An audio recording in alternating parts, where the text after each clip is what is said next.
আমার যেহেতু এই ফার্স্ট টাইম ক্রুজে, আমার মাথাটা একটু কীরকম হচ্ছে, মানে আমি ঘুরছি কন্টিনিউ, ঘুরে দেখছি মা আমি উল্টে পড়েই যাচ্ছি, মাঝে মধ্যে আমি উল্টে পড়ে যাচ্ছি, মানে একটু টাল খাচ্ছি আর কি।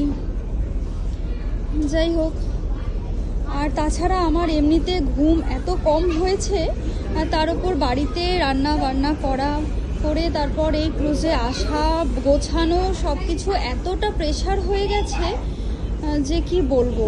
আজকে প্রচণ্ড শরীরটা খারাপ করছে, প্রচণ্ড।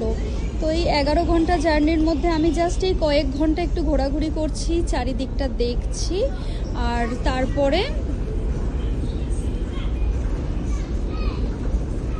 তো দেখছি, আর তারপরে আমরা রুমে চলে যাব। ছেলে মেয়ে যদিও রুমেই আছে, তো আমরা গিয়ে এবার খাওয়া দাওয়া করে ঘুমিয়ে যাব।